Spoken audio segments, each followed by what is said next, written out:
nobody should have been surprised that this has been going on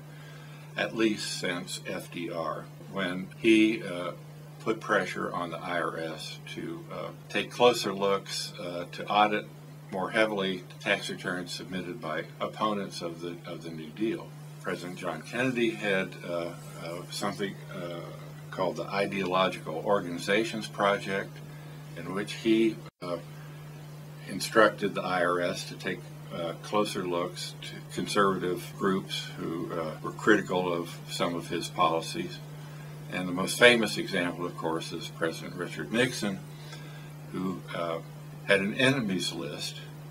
and actually, as a result of the list he sent to the IRS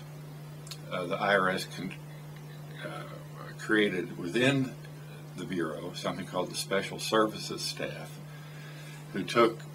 President Nixon's marching orders and took them even farther and faster than originally planned. It ended up with 11,000 names of individuals and groups, most of whom were anti-war protesters, some journalists like Daniel Shore,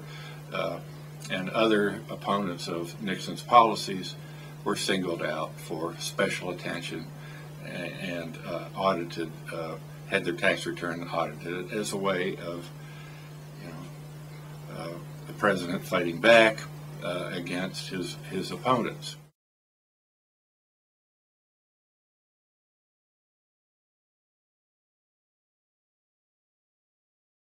Holding constant everything that the IRS says that they look at, that if the returns were in districts that had representation on oversight committees were significantly less likely to be audited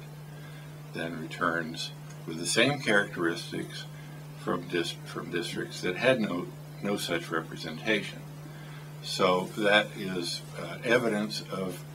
congressional influence on the Bureau.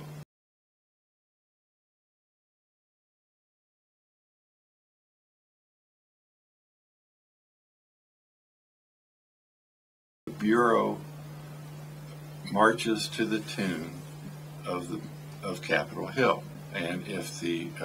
constituent in a district with representation complains that the IRS is giving them a hard time,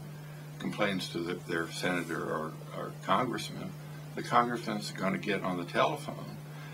to the IRS or write them a letter and say, look, what are you doing here? I think you're putting too much pressure on my voters, and the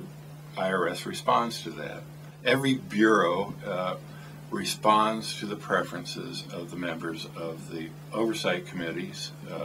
for that bureau, as well as to the interest of the president. And the people that sit on those committees are senators and members of Congress who have a personal interest in that policy area. I mean, if you come from an ag state, you want to be on the ag committee.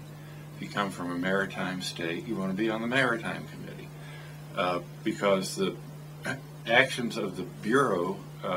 policy-wise, in those areas, have an important impact on